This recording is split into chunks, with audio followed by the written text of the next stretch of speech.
Hello and welcome, everyone. Today we're going to be talking about the end of the year, talking 2019 with some of the cool hosts.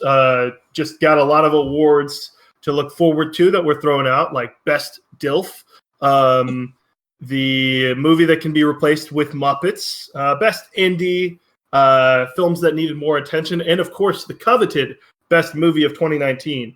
Of course, we've already finished the fan vote, and we'll just be doing this with the four other hosts that I'm joined with today. Turtle, sorry, mind blanked. Turtle, Margot, Theo, and Matthew. Woot woot. Hi. And good evening. We'll get right into it with the This Needed More Attention Award. And I guess I'll go first just to start the overall tone of things. But I'm going to go with The Last Black Man of San Francisco, or In San Francisco, just because I thought this movie, it's one of my favorites of the year. But also I think more people, like as much as attention A24 gets over and over, I feel like this got like no play. And part of that is like it wasn't playing in too many theaters. Obviously, it had like a decently limited release, but I definitely think this could play to a larger audience. And I think it'll eventually, like, people will see it and then they'll be like, "Oh yeah, no, this movie's awesome." But Turtle, what is going to be your pick for a movie that needed more attention? I've mentioned it before. It's going to be Bait, and I realize it's not even available for most people, but it will be next month. Of all the years, right? 2 nautical-based black and white films that are just weird. And Bait is just, you know what? I think it's better if I don't talk about it. I think people just should watch it. Nice, awesome. And Theo, what is going to be your pick? For the one that should have been seen more? Yes. Oh man. Okay, so this is kind of tough because I think it's available somewhat, but not theatrically. Like, it's available online. But I would say for Sama, I think that I've noticed that it got, like, it seems to be like critically acclaimed, but it seems like it's not seen as much. And I think it's like, yeah, it's just a very powerful documentary. And I think that that's probably the biggest reason why it hasn't been seen as much, is just because it's a documentary. But I don't know. I was like thinking of joke picks like Richard Jewell, but then I was like, wait, I can't actually say that when I like have something like For Sama. It's just like everyone should see it. Yeah, gotcha. Great pick. I didn't even have that on my watch list. Margot, what is your pick for this category? I'm gonna say One Cut of the Dead, the Japanese movie about them like filming a one shot of a zombie like TV special. I think it was really cool, and it showed a lot of cool stuff about like filmmaking. So I thought more people should see it. Did that come out this year? Yeah, it did. I just watched it recently. What? Yeah. I thought that was a 2017 film. I thought it came out So this year. it came out, like, it had a wider distribution this year. It was. Oh, yeah, okay, yeah. Cool. Does that count? Yeah, no, it still counts. Okay. Sorry, I was just looking at it and I was like, Margot, this came out 2 years ago. But no, that's a great pick. I still think tons more people should be able to see that. I know it was on Shudder. That's one of their horror movies they bought when they were getting all the horror stuff from Netflix. But Matthew, round us out. What's going to be your pick? You just mentioned Shudder, and mine comes from Shudder. It's a horror noir, A History of Black Horror. Oh, awesome! Ooh, yeah, it's a really great documentary on Black representation in horror movies. And it starts out with obvious examples like early days of silent cinema and how they were portrayed by white actors. Eventually, they got more representation, but it wasn't good at all. And then, of course, there's the obvious examples like King Kong, Night of the Living Dead, Candyman, and more recent examples like Get Out, and how much of that representation has come from early days of silent cinema to now. Of from course. The horror aspect. Sweet. Awesome picks. And then, of course, we're going to move on to the most forgotten movie. So this goes to a movie that came out this year that people have already forgotten that came out this year. And I'll actually let Matthew go first. What is the film that is most forgotten that you forget about constantly? Most forgotten. I'm gonna go with. I have a personal affection for these kind of movies. It's a Godzilla King of the Monster. King of the Monsters, whatever. That's fair. Look, okay, I love the Godzilla movies. I know people didn't like it, but I think it's really good. Mostly, okay, the human plot, it's not the best, all right, but compared to the other Godzilla films, it's tamer because it's an American Godzilla film compared to the Japanese Godzilla films where the human stories are more absurd and insane, like something about like telepathically taken over by Martians, like in Mothra versus Godzilla or something like that. But I just really liked Godzilla and King of the Monsters. It was definitely one of my favorite theatrical experiences because the sound is incredible. Of course, yeah. And the visuals are and the visuals, level. of course, are amazing. And the score is amazing how they readapted the themes for like Rodan, Ghidorah, Mothra, and Godzilla. Is fantastic. Yeah, they're all wonderful. It's interesting that you took it that way because I did the complete opposite. I didn't think like forgotten by the film community. I was like, what movie do I forget about that came out this year? And typically it's something that opened like towards the beginning of the year.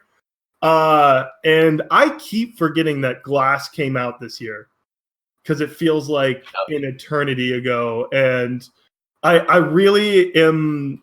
I'm a big fan of Unbreakable. I'm cool with some of Split. On the whole, I think it's a fun movie. But just to have that be the conclusion of both these two movies, and me to be like, oh yeah, that was a movie that happened.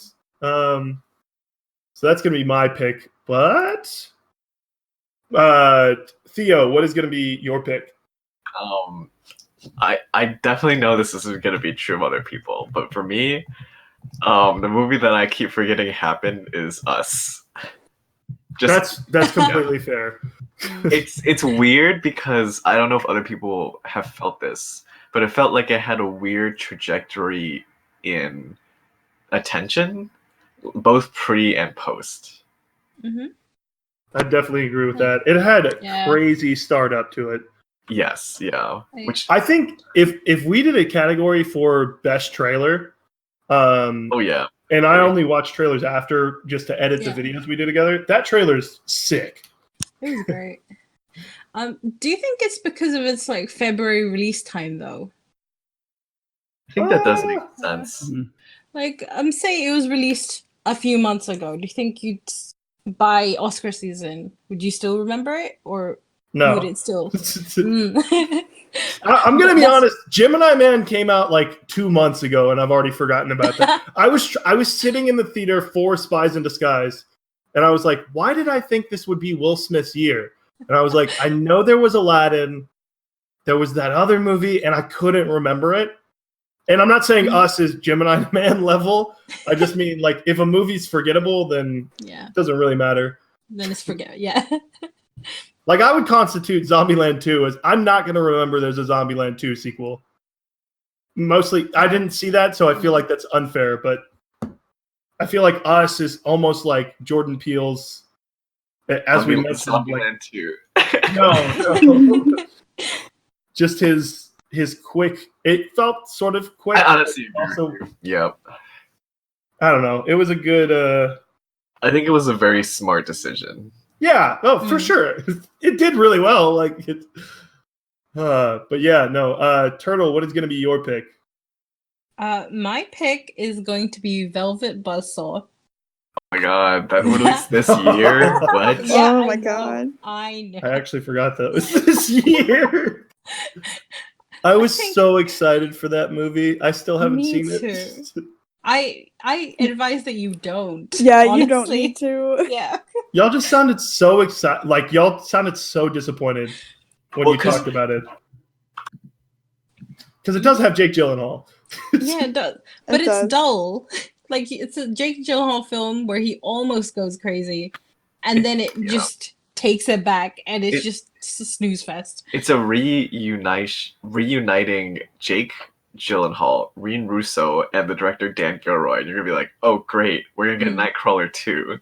And then it's just like, I don't know. Oh, like Toni Collette. Yeah, right.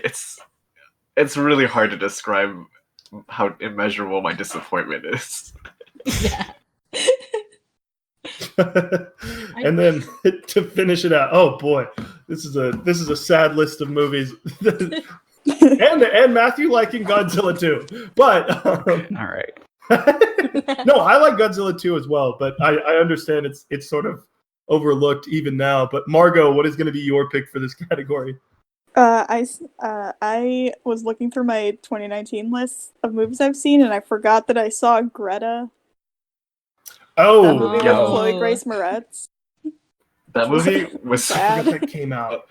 That was a movie? It was That was a movie. It was fun in a very dumb way. Yeah, it was very dumb, just like Chloe Grace Moretz's character in the movie. Well, and just Isabella Huppert going absolutely bonkers. Oh yeah, she said it's my turn to go crazy. Yeah. Okay, then I think the category after that is going to be best character to take on Thanos' army with. And Turtle, I'll let you go first. Which character of 2019 will you be picking? It's got a very easy answer. The dog from Once Upon a Time in Hollywood. She's so sweet, and she could kill anybody. I love her. Now, here's the only issue. Are you bringing Brad Pitt along with you? Duh, yeah. But it's only one character. No. I'm just saying the dog's not going to listen to you is all I'm bringing up. All right. What if I'm Brad Pitt? What if you're Brad? What if I'm Brad Pitt in this situation? Whoa, twist here. Change the game. I'm Brad Pitt. Yeah, it says best character take on Thanos' army. It doesn't stipulate who I am in this situation. All right, that's fair. All right, Theo, what is going to be your pick to take on Grimace? I would literally pay to see a whole 2-hour movie of just Thanos' army versus Alita. I'm so sorry, but I fucking love that movie so much, and I would just the action scenes were just really fun, you know? You don't need to be sorry. Thank you. Are you an Alita stan? I am an Alita stan. Should we be scared of you? It was a really hard toss-up between Gerard Butler from Angel Has Fallen just to see a really middle-aged past his prime man somehow defeat Thanos' entire army. But yeah, Alita's just got that, you know? I'm an Alita stan, so I'm repping her. That's fair. No, that's maybe even the Alita stands versus the Thanos army, but no, I'm actually gonna go with Will Smith as a pigeon. Oh my god! I feel like he can do it. I have full faith in the strength of a pigeon. Tom Holland makes you think in that movie that there are benefits to being the pigeon that you don't even know, that you wouldn't realize. Mm-hmm. So yeah, I think Will Smith pigeon. He could fly and pick you up maybe if you're a certain weight. Probably not me, but it's something I'd like to see. Margot, what is going to be your pick? I'm going to say the magical Mr. Mistopheles. Oh. I want to see him fight Thanos. I want to see 2 CGI monsters fight each other. CGI monsters. Oh man, I give Mr. Mistopheles a fighting chance. Yeah, he can warp him out of sight. He's got his own reality stone or whatever, just from being a magic cat. He'd turn Thanos into milk. Yeah, that would be ideal. That's how we. And all the cats would eat him up. Yeah, well, that's the feeder weird, cat technically PG horror, but way more disturbing. He'd send Thanos to cat heaven. Yeah. The heavy side layer. Thank you, God. Get it right. Yeah, of course. And then. Oh, sorry. What were you saying? No. Keep going. Oh, I was just gonna say, Matthew, round us out. Who are you bringing along with you to defeat Thanos? I was gonna pick Cliff Booth, but but it's already Turtle been is said. Cliff Booth. Yeah. No, but I no, was- no, no. No, but I changed. I changed after she said Cliff Booth. I'm gonna go with Howard Ratner from Uncut Gems. Oh, Jesus. Oh, What? oh my god. Rip. He is Yes. gonna somehow convince Thanos to give him one of the Infinity Gems. He's gonna trade him the opal, just He's like gonna Kevin This is trade how Garnett. I win. This is how I win. And he's gonna bet on And a then he game. snaps. Oh my god. So, oh my god. That's brilliant. I think our group of 5 could handle Thanos' army together. Dude, Yeah, I'm we so just sad. made the new Avengers. I would Yeah. so I would literally literally pay to see Alita and John Wick team up to fight Thanos' shit. army. It would be, I thought you were gonna say Alita and Mr. Mistopheles. oh, I would Oh, that would be really jeez. funny, but I'm just I think it's a different type of choreography Mr. Mistopheles would entail. I think Mr. Mistopheles is trained in the art of Yeah. combat. Can Just I give him a Mm. gun, and I think it'll be the same as John Wick. Can I just can I toss out some really interesting honorable mentions that I just think would be really Sure, funny? yeah. Yeah. Well, we already have Gerard Butler for Angel Has Fallen, which I just think would be, goodbye, which I just think would be very funny. I have to also say Chucky from Child's Play would be fascinating too. The internet Chucky? Yeah, the eye Chucky.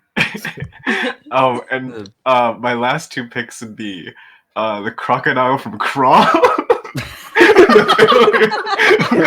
Just one of them, just to be clear. Just one of them. And then I would really love to see Dwayne The Rock Johnson use his Samoan family powers to defeat Thanos once and for all. All good picks, all good things. And now in a darker tone, we're gonna go film that make you do big sad. This is the film that made you the most emotional, or just you left and you were like, "Oh God, that was dark." But Matthew, what's gonna be your pick? Marriage Story. I feel Oh, like that's- this might be repeated, but who cares? It's big sad at Marriage Story because divorce is a sad thing, and relationships failing, Yeah. even though there is something there that you can still kindle at, though it's still not going to work. It's just I cried like 3 times the first time I watched that. It's just 3 big sads. 3 big sads. 3. One of them was really strange because there's that scene where I forget, Charlie goes over to Nicole's to fix her gate. You know that scene? And Yeah. like they're pushing the gate closed, and it's that edit and it's that cut of Charlie and Nicole looking at each other and the gate closes. That That- got you good. That was a really good edit, okay? That's fair. Margot, what's gonna be your big sad of the year? My big sad of the year is The Farewell, which That I is think is an obvious 100% answer. fair. But I watched Yeah. it like right before I went to class, and then I was like, "Oh no, I'm a mess. How am I gonna go to class?" It was so emotional. No, that's I was fair. a wreck. It really is. That movie messed me up. Theo, what's gonna be your pick? It's tricky because I think my 3 favorite years or 3 favorite films of this year all are big sads. And yeah, in case you guys are picking it, I'm sorry, but yeah, Parasite, big sad. Oh, nice. Oh. Ooh. Oh, interesting. Okay, to me, for whatever reason, I just felt like the whole film, like at least on a rewatch, I was just like, "This is so sad. Can we get an F?" Oh. Like the entire movie, I was like, "This is so sad." Yeah, because it was a tragedy, right? It really is. Yeah. I thought it was a comp. No. No. I thought it was a musical. Yeah.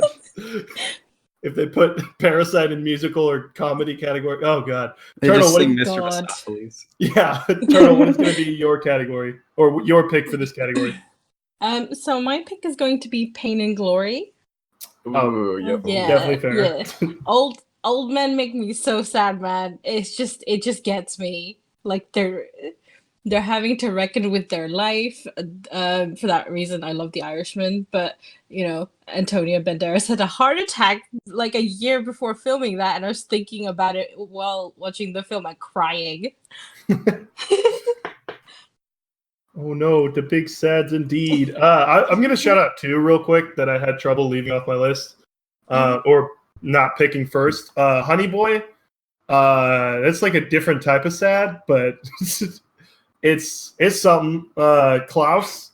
That movie makes me cry a lot, but like in a really happy way. That was one of my alternate picks. Yeah, that movie, like, it knows it's like, hey there, hey kid, and I'm like, yeah, and they're like, you like having emotions, don't you? And I'm like, sometimes.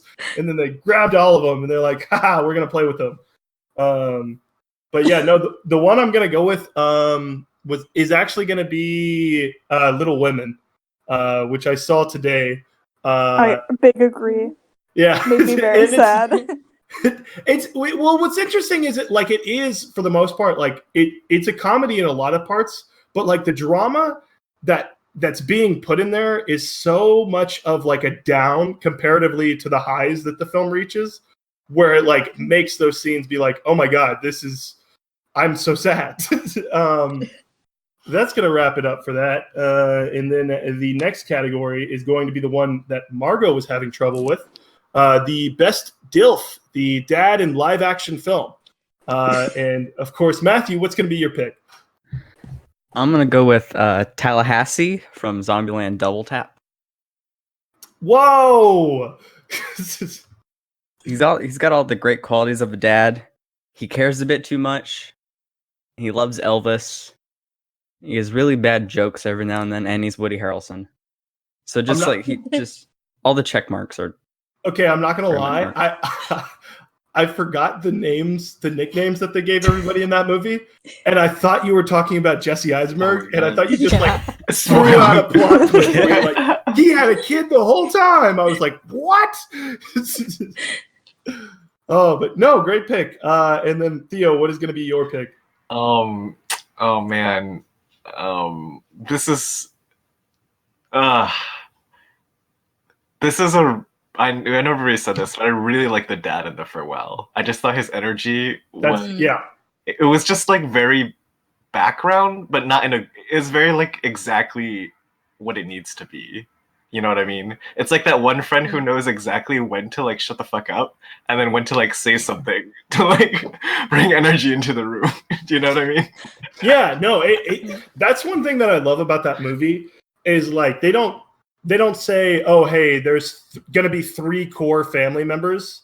Yeah. It's like, no, that's not how families work. Like, obviously, this is going to be from one person's perspective, but you're going to have everybody get their own like special screen time. But no, I love that pick. He's great. He's a good dad. Yeah. Turtle, what is going to be your pick? This year has been quite shitty for dads. So I didn't have that. Throwing the dads through the mud. Not a good year for the DILFs. I mean, Ad Astra, The Irishman. Like, where are we going with this? Nowhere. Sad dad movie. Sad Astra. Sad Astra, but shitty dad Astra, you know? So I'm going to go for a wild card. So you haven't seen Seahorse, the documentary? No. Oh, no, I never heard of that. Are you picking the actual animal, the seahorse? No. They do give birth. They do. They really do. So this is a documentary about a trans man who wants a kid, and he decides that he's going to go off hormones and have a kid, and it's just an incredible story. And it's a lot to sacrifice to have a kid and to care for it, I guess. So therefore, Seahorse. Wow, that's a great pick. Great pick. Yeah, no. All right. So I was tempted to go Christian Bale and Ford v Ferrari, but I will not be going with that. I'm actually going to go with Mr. Kim in Parasite, played by Song Kang-ho. He's a phenomenal dad. I'm actually surprised that wasn't taken, because I love his dad energy. And he Yeah, I was just gonna say all of my top 3 movies are all Asian and they all have amazing dads. Sorry, keep going. No, I just think like you see it in his, well, you don't, he's sort of a goofy dad at first, which again, like Matthew was saying, you have to go through the checkbox of DILF category and see if they meet the restrictions. And he gets the goofiness off the bat, but then you see it in his eyes where he just wants the best for both his daughter and his son. And like sometimes not the best at showing all his emotions. All the great qualities of father, and he's just an amazing figure for the family. But Margot, the moment of truth, who's going to be your dad? So I chose this dad when I thought you meant DILF literally, but then I was like, it still fits. So I chose Winston Duke in Us. No, that's fair. He fits both categories. You're correct. Yeah, because I was like, I can't think of any other good dads this year, and he was like pretty alright. He was pretty old. Yeah, trying to fight the Tethers when they first showed up. So, well, I'll give it to him. This is so funny because I was gonna swear someone was gonna pick Mr. Rogers. Oh no, I couldn't. For this category. But yeah, we'll move on to the next category. For the most gay subtext, I swear if this is Frozen 2, I'll lose it. Turtle, what's gonna be your pick? I feel like no one's gonna pick this one, and someone is gonna pick Frozen 2. No. I won't fight that good fight. I'm fighting for the Irishman. Oh, what? Oh, No! what? Yeah. Yes. Why are you surprised? Which character? Al Pacino, Joe Pesci, with Robert De Niro. Yeah. Yeah, okay. Right. All There's right. like so much going, you know. Wait. You throw in Joe Pesci too? Yeah.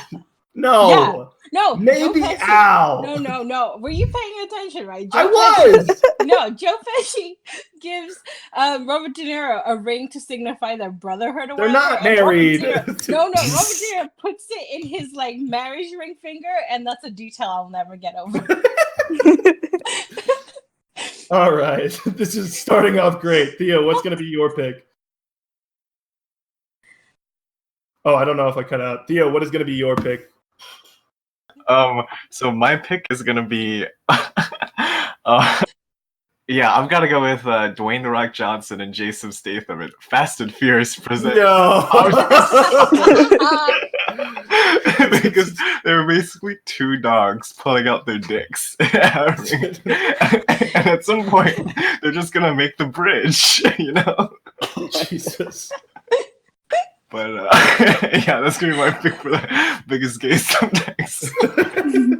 Never mind the fact that that Dwayne The Rock constantly wants to fuck Jason Statham's sister. That's just a red herring. That's what it wants you to think. Yeah, no. So I'm actually going to go with a surprise. I had trouble finally deciding on something, but I'm going to go with Waves. And the reasoning is because I believe in the Lucas Hedges cinematic universe, and I think this is the same character from Lady Bird. He just doesn't know yet. Before he transferred high schools. Yeah, before he transferred high schools in his senior year. Then he, of course, inevitably dates Lady Bird, and then has his change. But Margot, what's going to be your pick? I said Jo March in Little Women because she's clearly a lesbian. Like, she doesn't want to get married. Oh, yeah. She's like, oh my god, you guys, it's crazy that you're making me cut my hair short. And they're like, we didn't ask you. And she's like, oh, I guess I have to be gay now because my hair is short. Haha, isn't that crazy? And she doesn't get married. I think it's ambiguous. I don't know. It's left She's ambiguous. Gay. She's gay, lads. She's gay. That's literary They all criticism. say she's boyish, like, fellas. The time wasn't ready for her. Harold, she's a lesbian. Yeah. And then, of course, Matthew, what's going to be your pick? I'm gonna go with The Lighthouse. Okay. Hell yeah. It's interesting Yes. you pick that because, like, I agree to a certain extent, but I also think, like, the way you can read The Lighthouse, it could also be, like, I don't know, you open up, like, a can of worms if you're open to the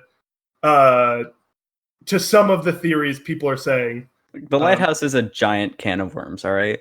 It's a can of beans. It is a can of a lot of things. I just mean, I know a lot of people are like, oh, Defoe and Pattinson are the same person. No, that doesn't make sense. I know a lot of people that have thrown that out. I've never heard that before. What? Hey, are you making shit up? No, this is a common theory. Are you okay? Theo, please help me out. You smell toast. Well, so it has been. I have seen a lot of people put it in conversation with Persona. The elitist stand backs me up. Well, and I think that like when you put in conversation with a movie like Persona, the implication of that is there. I never really read too strongly into that, just because, at least to me, well, you're right. This is a whole can of worms. Yeah. I mean, it's fine if he just does Patrick Bateman and just gets off to himself in the mirror. Like, that's where I was going. Is that a different thing, or? But okay, but would you not say Persona or like even a film like? Oh, Persona does, or, so that's why. Yeah. It has homoeroticism in like two people being the same person is weirdly inherently homoerotic. I don't know what it is. No, that makes a lot of sense, honestly. Everybody knows what happened at Enemy. No, but those are all great picks. And of course, now we'll be moving on to the best scene of 2019. And actually, Theo, I'll let you go first. What's your favorite scene of 2019? Oh my god! Wow, that is actually wow. That's a really tough question, but I'm gonna have to go with one of the early fights, the knife fights in John Wick 3. That's fair. That is, that's my least favorite John Wick movie. And I really love the movies overall, but that one disappointed me in a lot of ways. But I thought that fight was it was just like, Jackie Chan oversaw this. Like, it just had everything. No, like, seriously. It did seem like that. No, I'm just laughing because I can see Jackie Chan replacing Keanu Reeves in that scene. Right, well, because it does everything it needs to do with, like, the art in martial arts. The, like, physical, like, Buster Keaton-esque humor that's, like, inherent in a lot of, like, martial arts movies and Jackie Chan stuff in general. As well as just, like, a really impressive, like, choreography. And that knife fight, honestly, like, built up so much hype for the rest of the movie that I think that's why I'm less hot on the rest. But I seriously think that's, like, I can understand that. It's really one of the coolest, like, scenes I've seen, where they're just throwing stuff at each other, and it's like, yeah, it's good. For sure. Turtle, what's going to be your favorite scene of 2019? It's probably going to be the dancing scene in The Two Popes. Did anyone see that? No, I still haven't. That's interesting you picked that. I'm curious what makes it so powerful for you. I think it's just like it's the warmth of it, right? There's a lot of theological debating throughout the film, but I think there's an undercurrent of warmth. And I almost put The Two Popes in homoerotic films, but I don't. I think that would have been too risky for now. We're not ready yet. But genuinely, two old men dancing, they're friends, and it's nice, and I think that's a scene I'll remember next year. Nice. Matthew, what's going to be your pick? There were a lot of considerations for this category, like the end scene in Once Upon a Time in Hollywood, where Cliff Booth just goes ham. Almost every scene in The Lighthouse, because I love that movie. The ending of Uncut Gems, but I'm gonna go with the little comic book fan in me says Avengers Assemble at the end of Avengers Endgame. I'm glad you said this because it was on my list as well. I've grown up with these characters for like my whole life, basically, and hearing those two words finally said on the big screen, Captain America wielding Mjolnir, and just saying those two words and just every single hero in that universe just running at Thanos' army was a truly exhilarating experience. For sure. Yeah, no. Gave me all the emotions, all the chills still. But Yes. Margot, are you going with a similar? I actually don't know your pick. But yeah, what's going to be your pick? My favorite scene is in Portrait of a Lady on Fire. The same as Endgame. Oh yeah, for sure. When the painter says assemble and then they make out. Yeah. Yeah, for sure. Lesbians, assemble. Yeah. Let's And go then lesbians. Rachel, and then the Rachels from Disobedience show up, and Carol shows up. Yeah, the lesbian movie cinematic Lesbian universe. cinematic universe. Yeah, the cinematic universe about like a lesbian artist, a brunette lesbian artist, and a blonde other lesbian. Where's Blonde the other one?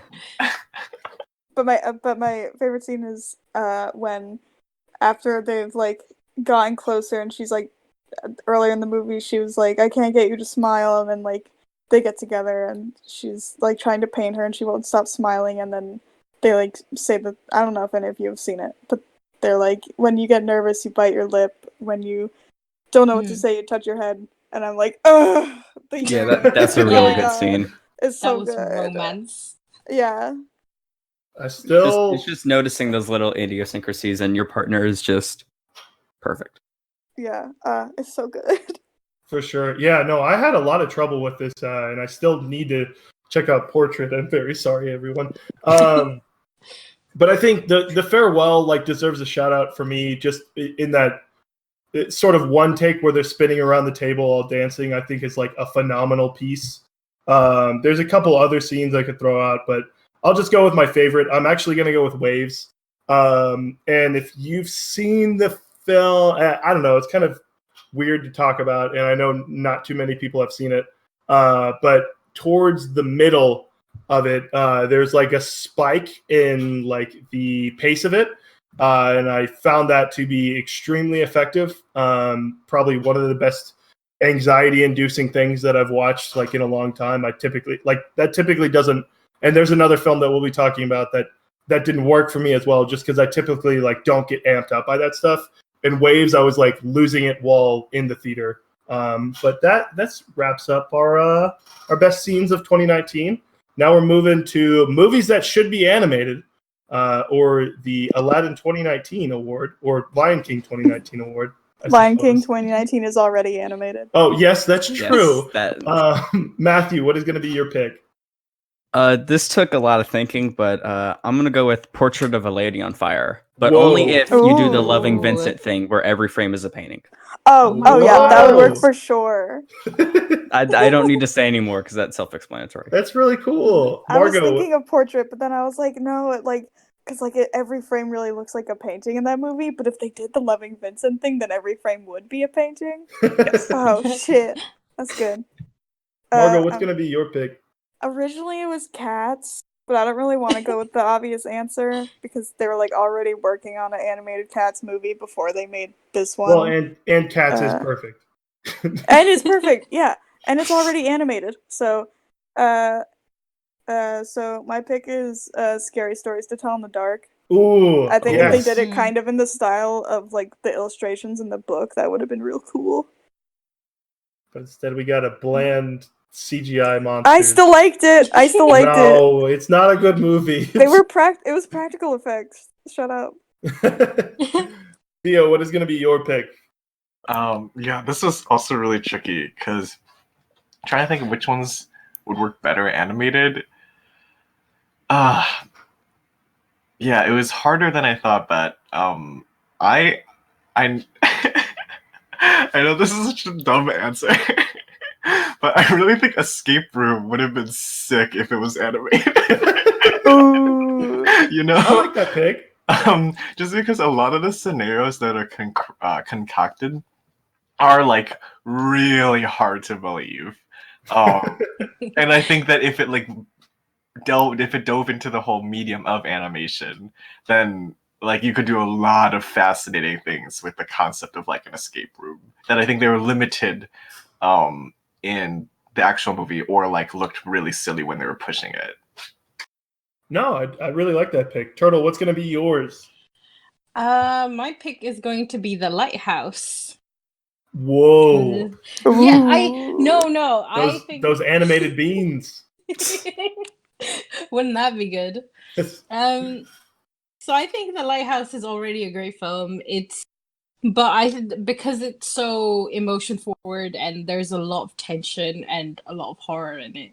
I think it would have been perfect as this very expressive animated black and white film, like Persepolis. If anyone remembers that one. Oh yeah, No, I love Yeah. Persepolis. Exactly. I think that would have been an interesting take, and I think same actors should have voiced. Oh yeah, of course you can't change that. Yeah.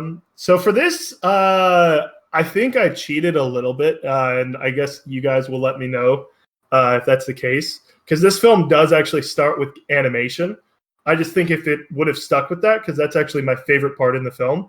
But I'm gonna go with Guava Island, and it's only about 43 minutes, and it's basically a Childish Gambino music video, and I just think if you watch the first 5 minutes of it, it has like a storytelling or a storybook type of style to it that I really enjoyed. And that's not to say that the rest of the film, I know everybody else is mentioning films that are good, but I just think it would have, like, that would have been like a true, like, perfect movie for me had it been animated, I think.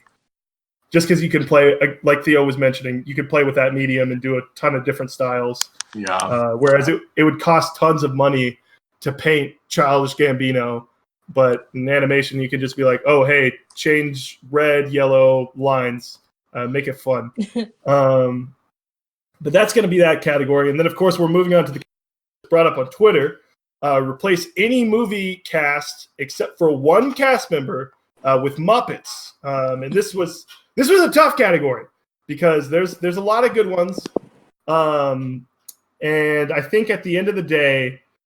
Oh man, I just think about I honestly forgot the movie came out. I forget what it's called.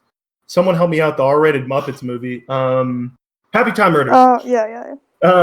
That came out and I was like, "Oh, this is going to be great. It's going to be like an adult Muppets." So then I was trying to think of like things that could work along that.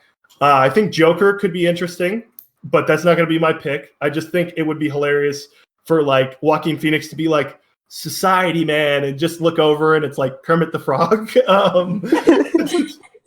But I'm actually going to go with The Beach Bum because I think that movie would be insane if it was Matthew McConaughey as Moondog and then the rest of the cast were just Muppets. And that's the Happy Time Murders we all needed. And I think Harmony would actually have been down to make that. But Margot, what's going to be your pick? What are you Muppetizing? The Irishman. Oh. I want to see them all as Muppets and killing each other. Yes. I want a new character to be introduced, and it's a Muppet, and then it says, "This man was shot in the head 3 years later in his car." And I want to see that. He was well liked by all. Yeah. Who are you keeping as a human? Oh, his daughter.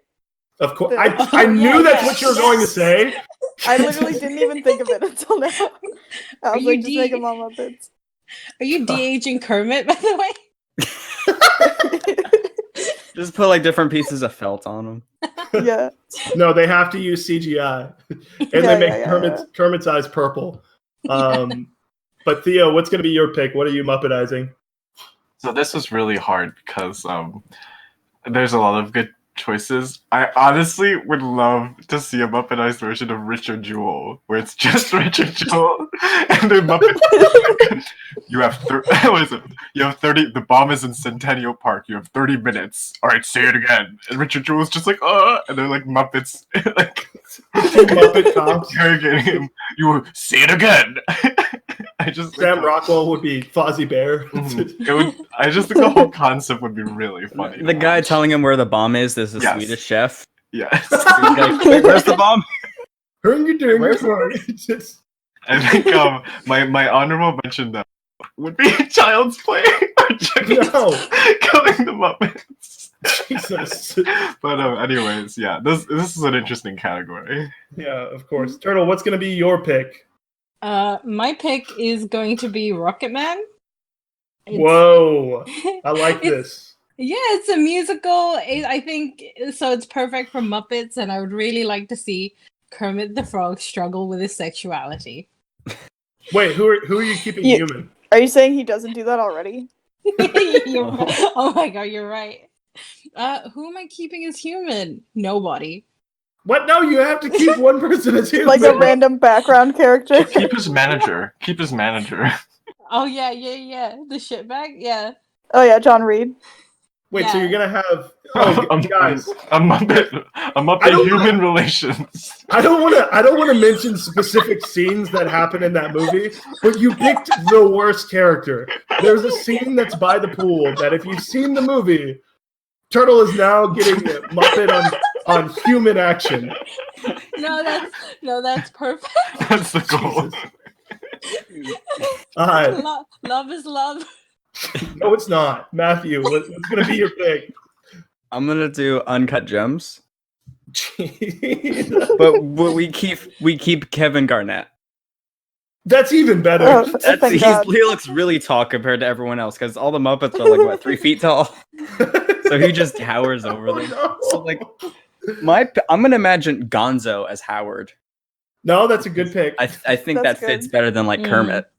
Mhm. And like the chicken is his mistress Julia.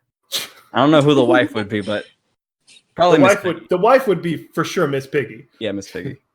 Yeah, No, Kermit's that's there a somewhere. great pick. These are some great picks. Now we move on to a little bit more straightforward categories. We're gonna go best blockbuster. Matthew, if you want to go first, feel free. I mentioned it before in the most forgotten Godzilla King of the Monsters. Oh, nice. Yeah. Really for almost the exact same reasons I said, because it swept a lot of categories for me. It's like technically, just because I love the sound editing and the sound mixing and the visual effects and the score are just fantastic, in my Yeah. opinion. No. So It's I don't like really have anything more to say, but it was just like childhood dream come true seeing my things that I watched as a kid, because I loved the old Godzilla movies. And just finally watching that movie on the big screen was nice. Delicious. Margot, what is going to be your pick for best blockbuster? Are you going Portrait? Oh yeah, the blockbuster of the year for sure. I don't know if this counts, but I said Knives Out because it did make a lot of money, so I'm counting it as a blockbuster. Mhm. And you can just deal with it. It's a blockbuster. That's fair. That's a fair. It's got all the people in it. It's got a guy who just It's got all the people. It's got Chris Steelers. Evans. It's I- a blockbuster. I honestly actually completely agree because like I think it's the type of movie I would like to see more. You know what I mean? Like Yeah. for what it is, I would like to see like more movies done in that style that aren't just like Fast and Furious presents Angel Has Fallen. You know?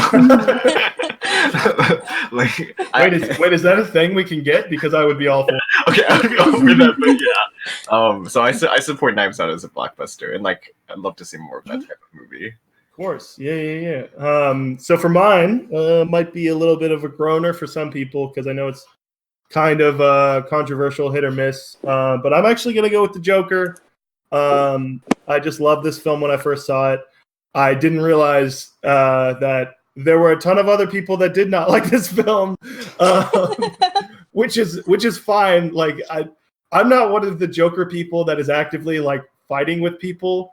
I just like there's a couple of things sometimes I hear from people where they're like there's random people that are like the score is bad, and I'm like what? But yeah, no, I just think it's a really fun movie. I just think if you had told me, oh yeah, we're gonna get a King of Comedy Taxi Driver inspired Joker film, if you had told me that 10 years ago, I wouldn't have known what the two films you were saying were, but I wouldn't have expected that because if someone told me that back in time, I would have thought that was going to be Suicide Squad, and I would have been very confused because I would have been like, wait, this isn't. So just that we get like a reestablishment of this presence was really cool. But Theo, what's going to be your pick? Oof. That's really hard to say, actually. Because those are really good choices. You know what? Fuck it. I also feel the same way about Knives Out as I do with Alita. I knew you were gonna say Alita. I'm so sorry, y'all, but listen, it may not be an original IP because it is based off the anime, but I'm calling the police. it is a movie that I'm like, hey, James, whatever his name is, James Joyce, whatever your name is. Who are you? No, what? James Cameron. I was trying to think of James Cameron. James Joyce. James Cameron took a risk with Alita, and it did not pay off. But I'm really glad actually, that he China did. would like to say hello, Theo. Oh, did it actually make money? Holy I shit! think it made its money back. It didn't make money, but it wasn't like a huge pitfall as because the U.S. was just like, oh no, Nope. she got big eyes. Oh no, that's the key. It's just appeal to China. But yeah, I'm so sorry, y'all, but that's my favorite blockbuster of the year. It knows exactly what it is, and it's just like, yeah, I have Christoph Waltz playing a Bloodborne character. Like, I mean, honestly, when he pulls out the Steam Mech hammer thing to go smash some androids gone bad while in like a Van Helsing outfit, I was just like, I'm so sorry, y'all. This is the best movie of 2019. Oh no, is Theo gonna put Alita into the tourney? Go off. But Turtle, what's gonna be your pick to round us out? Oh wait! Damn, sorry. Christoph Waltz is the best dad. Why did I pick him? God damn it! No, right, Theo. Okay. Sorry, Turtle. You made your choice. Justice for Alita. There you go. Thank you. Well, I had a lot of trouble with this. I was thinking between, few. Long Shot should get a mention. Great. It's a great rom-com. Return of rom-coms. Not a good rom-com. You don't like it? Worst use of a Frank Ocean song is all I'll say. That I feel like we could debate about that. We can argue this later. Yeah. You know what? I honestly also considered the goldfinch as a joke, but it brought back blockbusters because it busts so hard, you know. But Justice for Ansel. Justice for Ansel, King. But I'm picking Rocket Man again, just for Lindsay. Oh, nice. Because it's a good film. It's a great film. Of course, yeah, and just letting Elton John help in a lot of the writing process, working with Taryn, really cool. And it didn't make as much money as Bohemian Rhapsody. Definitely a blockbuster of sorts. If it achieves award season success, which I feel like it might not, maybe it'll make more money. It should. Hopefully, fingers crossed. But then we're working to the inverse of that. The best indie darling of 2019. Turtle, I'll let you go. Are you going to go with Rocket Man again? A third time in a row. Let's go. You know what? No. All right. I'll pick Bait again because I'm a huge Bates fan and no one else has seen it. So watch Bait when it's out next year. I feel really bad because this is like the third time you brought it up. It's not your fault. You can't even access it. I have no, like, it's not anywhere. No, it's a Cornish film and it's made the biggest amount of money in Cornish film history, and it's like 200,000. They did it. They did it. So much money. But yeah, Theo, what's going to be your pick for best indie? Yeah, this is also really hard. Especially because I feel like the line between indie and blockbuster, grows more and more blurry all the time. Because for as an example, Uncut Gems, I would say is indie, but it's you know what I mean? It's like weird. I just see Adam also got the Sandler's Sandman. Yeah, that's the thing, right? Where it's like, damn. But the best indie of the year, I don't know if I would count. I don't even know if it counts as indie. But I was really impressed with Queen and Slim, and maybe it's not indie, but I don't know what you guys think. Oh no, I don't know what studio made it, but just the vibe that gives off, I constituted it as that. Okay, it felt like such an interesting release from a director who has done music videos before, and like pivoting into film, and definitely like a risky topic to be sure. But yeah, I thought she did a really good job, and yeah, I really like that film, and to Yeah. me, it felt like if you change a few things and added in Lucas Hedges, it could have been an A24 film, you know? You swap in Hedges or But Chalamet. the police officer who gets shot is Lucas Hedges. Sorry. No, yeah, technically Universal, but I don't think it got a big push or anything. So I'd still constitute that. My pick is going to be, I already brought it up once, so I might go a different pick. But I think I'm going to stick with The Beach Bum just because that movie made like $6,000 here, I feel like. And I saw it opening night because I was like, oh, won't it be? This was actually, so I guess there's a little bit of sentimental value behind it because that's the first review that was ever done by all that film.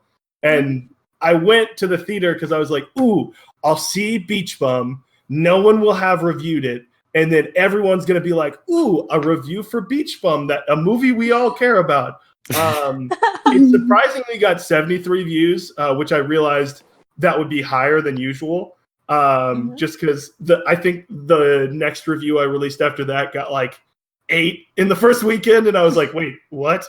But yeah, no, it was just a blast. I was the only person in the theater when I saw it.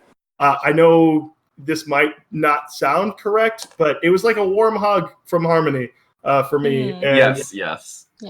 I love the character of Moondog. It is so interesting because I think now that having seen some of his earlier works, it both feels so incredibly Korean, but also feeling much less cynical in a way. And so like it feels like a real maturation of his work. But at the same time, I was talking to one of our friends about this. It's like, oh man, like it feels like warm. It doesn't mean like, oh, is Korean like, oh no, I feel good. I like maybe don't need to make like movies anymore. That's like what I'm worried about. I'm not saying that's happening, but I'm like, man, if Korean has a great career with trash humpers, you know, but like I don't want him to stop making movies. For sure.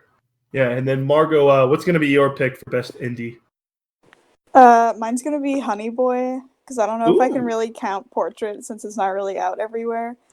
But it would be Portrait. But I want to say Honey Boy because when I think of indie movie of 2019, I think Honey Boy because that was a damn good movie. Yeah, no, that's definitely fair. I wish more people saw that. That would have been fun.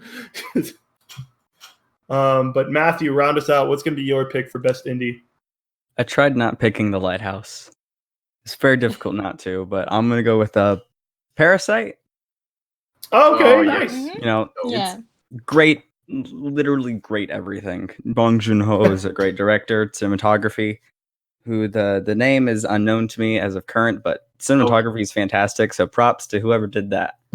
It's fantastic. Even the set design of the house, which is so central to the film, it's the whole movie is just fantastic. So the cinematographer, because I was looking this up too, Hong Kyung-pyo, he did the cinematography for, well, he worked with Bong Joon-ho a lot with Snowpiercer and Mother. He also did The Wailing, which is not as well known, but also beautiful. And he did Burning, which is incredible. It is incredibly beautiful. So this guy's like the Emmanuel. And you didn't even mention this, Theo. He did a Bakugan Battle Force, bro. Yeah, fair. He's an incredible cinematographer. I hope it's one of those things because Lubetzky like is the person that rose and is like, hey, Roger Deakins, like I can contend with you as best cinematographer. And he worked with both Inuyasha and Quran. And he's done amazing cinematography. So I hope that's a thing with Hong as well because he's phenomenal with the camera. Yeah, definitely. That's gonna wrap it up for that category. So then we're gonna move to a little bit of a sad one. The biggest letdown. This is going to be the last of negative things. So Matthew, what's your biggest letdown of 2019? The Irishman. Oh shit! Oh. Go on. Oh, go ahead. All right. Let me keep this in mind. I like The Irishman, but I really, really wanted to love it because everything seems up like it's set up as a movie that I would like. Scorsese, De Niro, Pacino, Pesci, Harvey Keitel's in there for like 2 seconds. Sounds great. And it's basically Once Upon a Time in America, but with unions. I love Once Upon a Time in America. It's one of my favorite films of all time. And it was set up perfectly as like this mob epic, and like epic with everything's capitalized. It's with 3 C's. Yeah, with 3 C's. It's on paper it sounds fantastic, but 3 C's. The pacing is my major problem with it, because some scenes just like fly by and are just executed perfectly, and then some scenes just kind of really drag down the pacing. No, that's fair. Yeah. It's 4 hours, so Starting- it's understandable. Yeah. Starting with a Yeah. banger. Yeah. If I'm gonna watch a 4-hour movie, it better be an elephant sitting still. Like, come on, Jesus. bro. But yeah, Margot, what's going to be your biggest letdown in 2019? My biggest letdown, like for me personally, is Midsummer. Hey. I saw Hereditary like not in the theater, and I was like, damn, this is a good movie. I want to make sure I see his next movie in the theater. And then I saw Midsummer was coming out, and I was like, oh hell yeah, I'm gonna see that in the theater. And then I was like, oh, it wasn't as good. I'm so sad. Yeah, it's interesting because it seems like it's really cool that seems to be 2 groups generally where it's like, oh, I thought Hereditary was really bad, but I love Midsummer. Or like, oh, I was a huge fan of Hereditary, and like Midsummer was really not my thing. I don't know if you noticed that. I've only seen people saying that they really liked Hereditary and not Midsummer, or they liked both. I haven't seen the just liking Midsummer and not Hereditary. People, but I'd say there's a third group that likes both. It's but true, Midsummer a little bit lower. Yeah, it just, the pacing just didn't work for me. Yeah, was no, the main completely thing.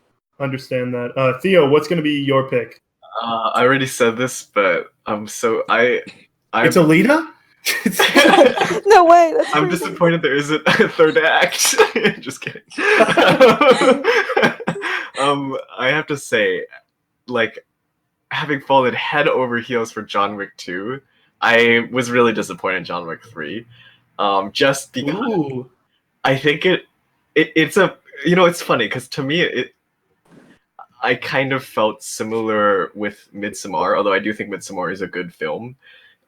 In that they were like, with John Wick 3, it was just like, hey, look what we did with like 1 and 2.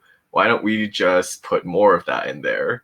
And it's really hard to explain unless you've seen all 3, but it just kind of feels like, a band who is like, oh, our first 2 albums were really popular. Churches, great example. I love the first 2 albums so much. And then I'm just thinking, like, what did you do wrong with your 3rd one? It seems like it's one of those things where they kind of have too many ideas and their editor's like too scared to trim it down. No, I definitely can see. I also would almost argue that I'm a little bit worried for John Wick 4. Yes. The action is great, and it is undeniable that they up time. But like for me, and this is more specific for me because I know a lot of people that think John Wick 3 is the best one, and I'm glad you brought this up. I still really enjoyed John Wick 3, but like John Wick 1, like I just love the so simple premise of, oh hey, these thugs killed his dog. And it's Keanu Reeves, so he's gonna get revenge. Yes, and this is so interesting because I actually feel similarly. I have similar problems with the new Star Wars movie, but much more exaggerated. Where if you've seen it, you'll kind of know what I'm saying. Where like in John Wick 3, it just kind of feels like, hey, this is my overarching goal. Okay, what do I need to do it? Okay, you need to do B. Okay, now we just did B. Okay, now we do C. Okay, 10 minutes later, C is done. Okay, now we do D. And it just kind of feels like, well, like, I just feels, you Or know, like just things that happened. It didn't feel exactly. Yeah, I don't know, but and at least Star Wars really leaned into it. And that's my compliment to that. Yeah. But Turtle, what's going to be your pick for most disappointing or biggest letdown? You're gonna hate this hate. It's Joker. Oh, you can't listen. You can't do anything that the internet hasn't already done to me for liking the Joker. Not even loving the Joker, just for liking it. Well, okay. You can't hurt me. I formal apology beforehand, though. I'm gonna hurt you with mine, just so you know, though. Oh no! Oh, okay. I'm bracing for it. But I just think, right, Joker failed me on two accounts. The early reviews, people were amazed by it, thought it was fantastic, and then later you got the people are horrified by it. It is grotesque. It is shocking, and neither of those counts came true in my viewing, and it really feels like the people who like Joker and the people who didn't like Joker were watching two different films. And if we hadn't had that discussion, I would have sworn it was two different films. That's fair, because what you're saying is going to be what I feel on my point as well. Yeah. Especially because I know this is up there in your list. Mm-hmm. And I might even be mentioning Joker in my top 3. We'll see. But no, I think that's still a valid pick. Biggest letdown for me is going to be myself. No. No. No, I'm actually going to go with this trio of second album, if you will, of directors from A24 this year. One of them isn't their second movie, but just all their follow-ups to big movies. I don't like Hereditary as much as everybody else, but I was like, oh, Hereditary, still got a lot of promise. Maybe I'll get Midsummer. And I thought Midsummer was really messy. And the biggest thing that I want to mention with these 3, it's almost like if I was a teacher and there was a lazy, he's got it, he or she has got it in there, but they're just it's homework, I don't care. And it's but you already you got an A on the test. But no, it's going to be the trio of Midsummer, The Lighthouse, and Uncut Gems. Interesting. Oh. Yeah. Go off. Yeah. I just wasn't there's things there. I think Eggers shows The Lighthouse specifically is the most frustrated I've been with the film. Just because, like Turtle was mentioning, I feel like I watched a completely different movie than a couple people. And that's okay. We don't all have to have the same opinion. But just seeing, because I was doing the polling for the Film Club Best of the Decade, and Lighthouse came up a lot, and I was like, what movie did y'all see? And even now seeing Uncut Gems, I don't know the film everybody saw, and Uncut Gems specifically, that one just left me flat, and I was like, I don't understand what people are getting from this. And I think even Adam Sandler didn't impress me too much. So my original pick was going to be Uncut Gems, but I lumped those 3 together for me, just because I think everybody talks about those 3 films for A24, and it just bothers me so much because I'm like, hey, The Farewell, Last Black Man in San Francisco, these exist too, but it's fine. But yeah, going to a positive note, we're going to go biggest surprise. Turtle, what's going to be your pick? I was going to say Well, I have 2 choices, right? I was going to say Frankenstein's Monster Frankenstein, but just because it's a short by David Harbour that I didn't see coming, and I don't think it's that great, honestly. But David Harbour for 30 minutes shows himself to be a really skilled comedic actor that I was not expecting in the least. But my actual choice is going to be The Two Popes. What film? The Two Popes. Oh, nice. Yeah. Those popes surprised you. They truly did. I'm not greatly into, I don't even know if it's a biopic. It's I don't know, historical fiction. But it's really warm. It's one of those films you'll love if you like My Dinner with Andre. Yeah, The Two Popes. Were you surprised by the third Pope? When Jude Law came in, I was screaming. But yeah, Margot, what's going to be your pick for biggest surprise? I'm gonna say Ready or Not, because I was like on Letterboxd, it has like pretty solid like 3.5 reviews. But I thought it was real fun and a grand old time, and I enjoyed it thoroughly. Nice. Matthew, what's going to be your biggest surprise of 2019? I had to. This was mentioned before, and I had to keep quiet because I was saving up for this. But Midsommar. I wanted to say so much because I do not like Hereditary. I think it's incredibly self-indulgent and boring. But Midsommar was actually really surprising because I was like, "Hey, this is actually a better film." And I just found it engaging and interesting. And Florence Pugh, is that how you say her last name? Yeah. She's fantastic. That's actually Florence She's Pugh. so good. Pug. Yeah, Florence Pugh is fantastic. Yeah. No, she okay, I don't know why this came to me in Little Woman, but she has very similar expressions, and that might just be like Queen of setting things on fire for revenge. Queen of dancing in circles and crying with women. Well, the thing is, like, she does the same like cry face in both of them, and I just think like right. I was just. Oh my! And there's a scene where she has that flower crown on, where they all Yeah. have fire, and I'm just like, this bitch gonna pull a Carrie now, because she was having that face, I know what you mean. Hey, yeah. I don't know how to explain it, like, but Theo, what's gonna be your pick for biggest surprise? Okay, so, damn. Okay, I have to say. I'm not even ashamed of it because I'm actually really proud that I'm an elitist. Just kidding, it's not Lena.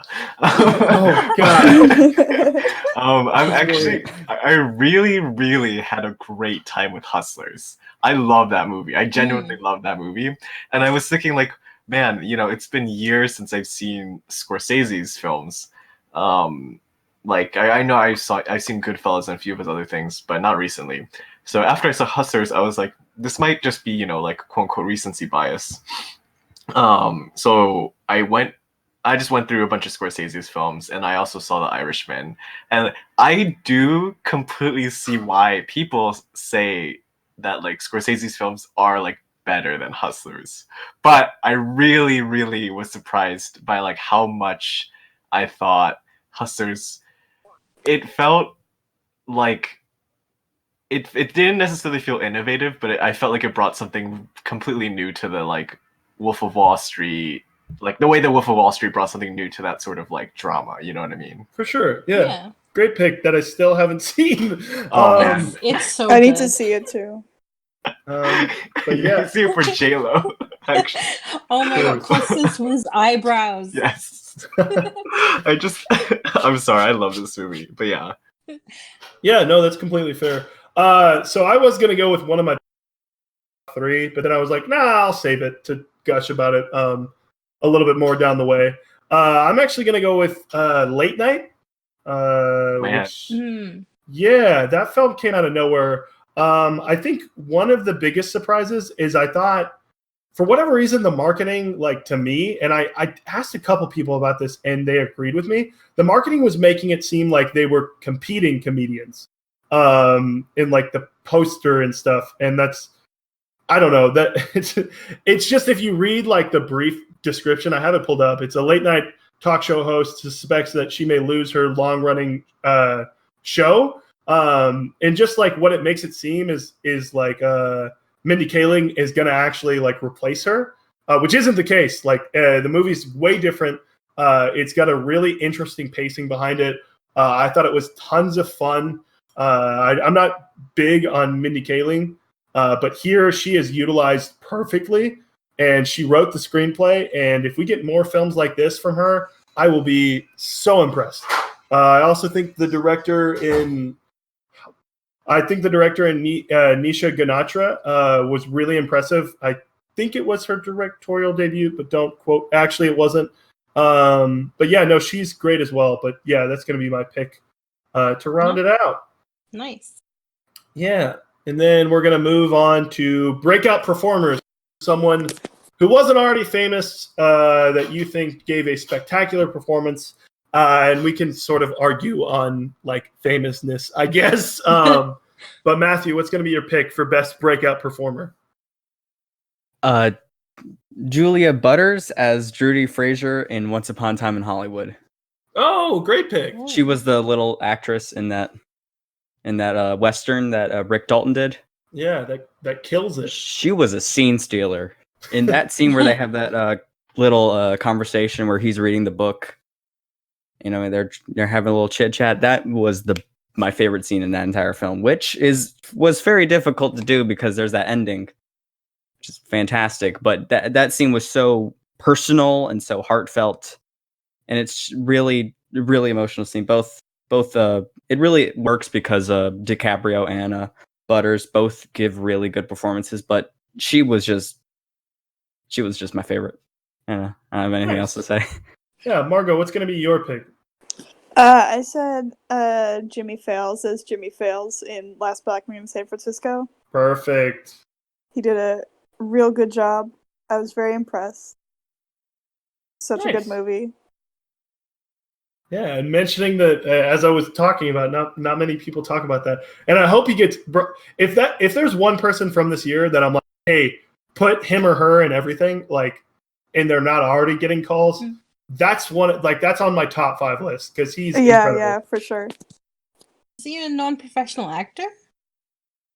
I don't think he did anything before this. Oh, okay.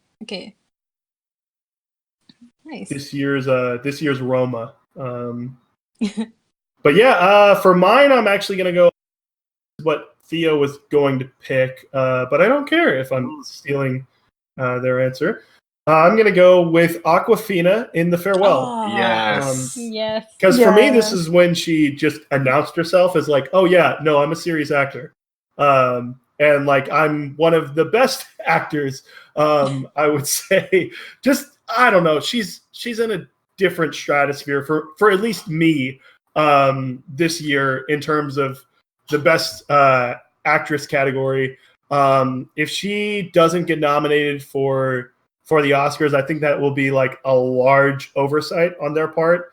And I'm not saying like, I don't know, the movie Judy, I'm sure like, oh yeah, there's plenty of people that have like worked and are tenured actresses. I get that, but award the best performances. And I think this is the best one.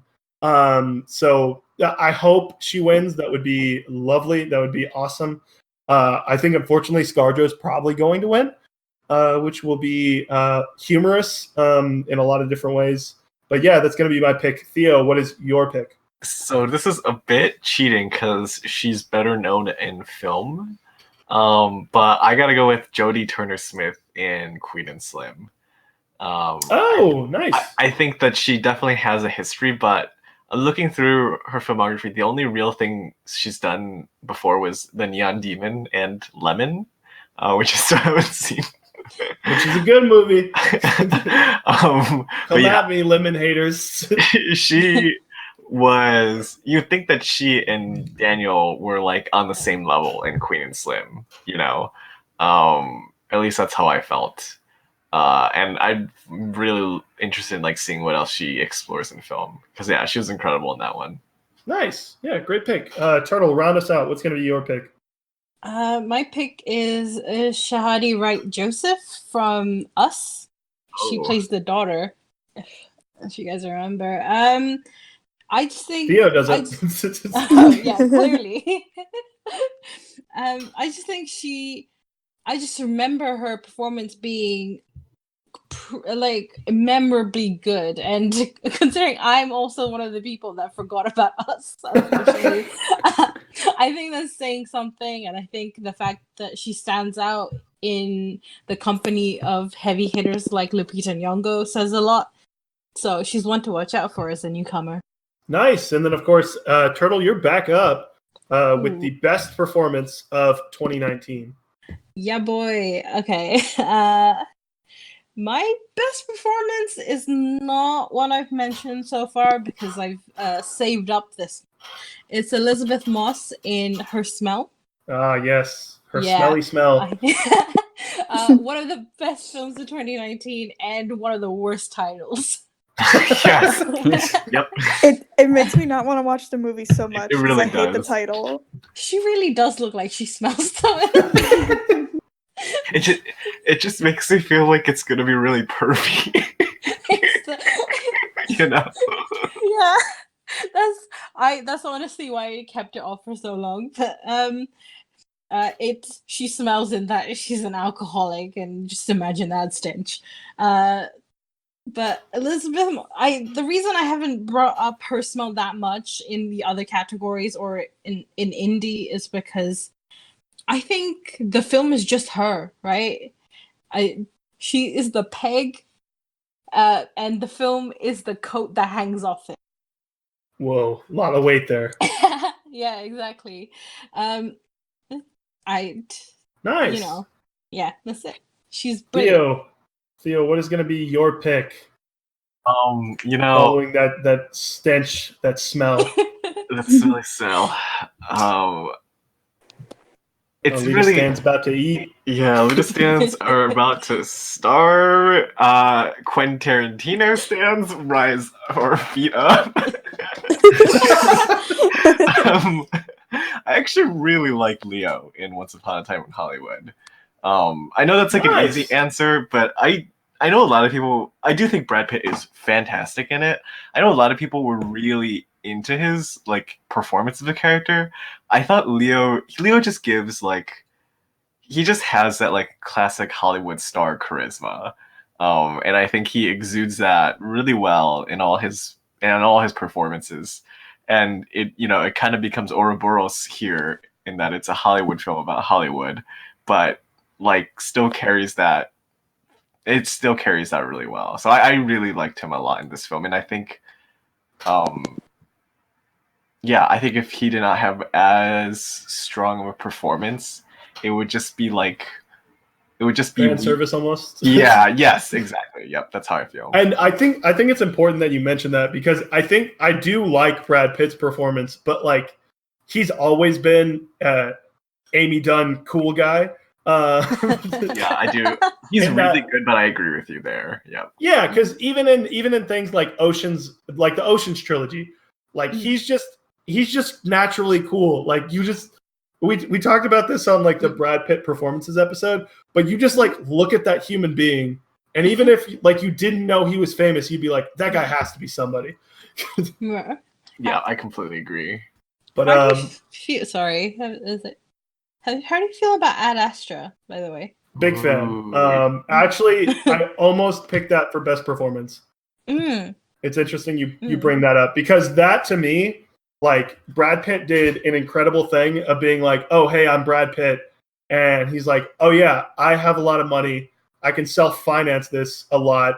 And I'm Brad Pitt. So a decent amount of people will see this and be angry. But who cares? Because I want to make my space prayer movie. Oh yeah. And I love that. But I know he's not going to get nominated. I do think he gives an incredible performance. But that's not who I'm going with, because I have to go with Clown Gang. Oh, yes. Yeah, sorry, guys. I have to go with Joaquin Phoenix and Joker. He's just spectacular. I think even if you don't like the film, you can sort of admit there's a lot to this performance that he's able to display here. I just think like the chaotic energy that Phoenix has with like the emotion he's able to pull off as well gives a really confusing performance in a lot of parts. And I honestly think without Phoenix, this movie, I wouldn't say it's unwatchable or anything, but it's not a success as it is in my mind. But Margot, what's going to be your pick for best performance?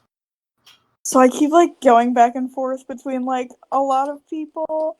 I think what I'm gonna end up on is Laura Dern in Marriage Story. Oh yes! Whoa! When she takes off her jacket.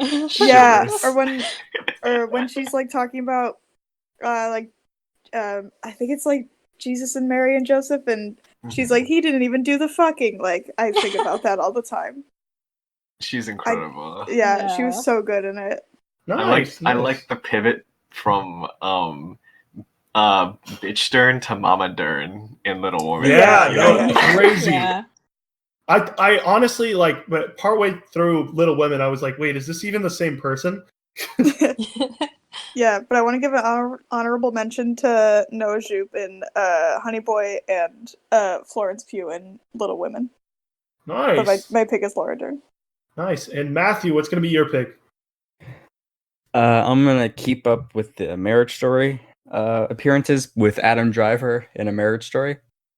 Oh, Yeah, it was very difficult choosing this category because I love both Defoe and Pattinson in The Lighthouse. They're Sandler and Uncut Gems. Both actresses in The Portrait of a Lady on Fire. I'm not going to attempt to butcher their French names. Noemi and Adele. What she said. Yeah, they're both fantastic. But I'm going to have to go with Driver and Marriage Story because what swayed me was his performance of Being Alive.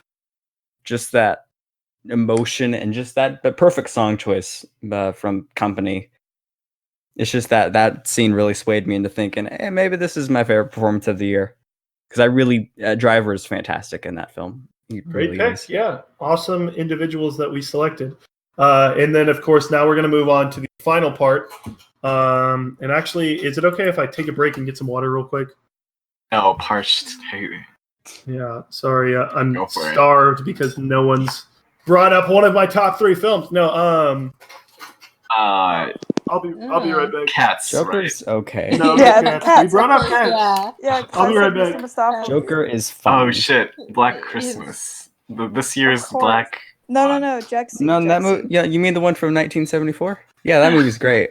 Dude, Black Love that Christmas solved racism, just like Green Book did last year.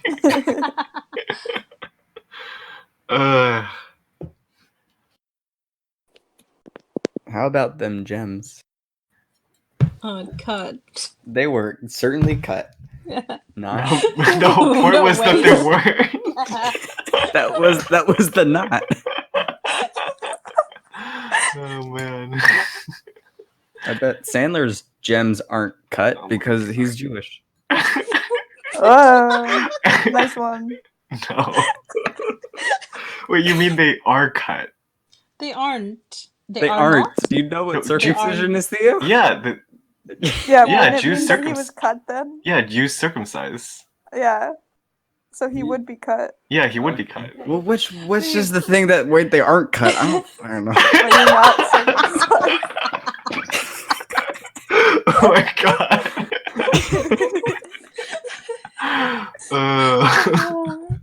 Wait. Why don't we have this on the podcast? This is a bonus episode. Yeah, bonus Kickstarter Are Adam voting. Sandler's gems cut or uncut? Uncut. Uncut. Maybe Wait, cut. We don't wait. know. Cut, No. cut. He's No, it would be cut. cut. Cut. You're right. Correct. Cut. Yes. Confusing. No, you're right. Cut. Wait. It's cut. In universe logic Yeah. would say that he is cut. Wait, On- Adam Sandler, the person is, but his character isn't. He had to No, get his, a prosthetic Wait, no. thing. because his wait, character is what? Jewish. But he is Jewish. Yeah, as but well. it'd be he's funny Jewish if he had to also, wear a isn't he? prosthetic foreskin. Oh, God. Prosthetic. What movie entails What this? is this? Okay.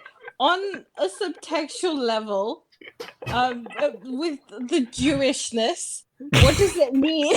What does it mean to be Jewish? What does it mean? Is that by a lot I don't of know. guilt, Yeah. guilt, What is? Yes. and other Wait, things? What's your question? Yes. Yeah. Like the film is called Uncut Gems, right? And Yeah, right. it's got very heavy overtext about I don't know, being Jewish. Yeah. Like, what does it mean? What do those choices mean I to know. you? Clearly, it's that he's money grubbing, just like all Jews are. It's okay. I can say Oh, that. yeah. I can say that. It's fine. I'm Jewish. Please, I can say that. Why uncut though? Well, so I think There's a philosophical question here. I honestly think Mm. the safeties just thought it was funny. And they're like, Lamau, okay. Yeah, well, they're Jewish too, aren't they? They are, yeah. Yeah. Because literally the MacGuffin is an uncut diamond. So that totally, what are we gonna name it? Adam Sandler Anxiety Attack or Uncut Gems?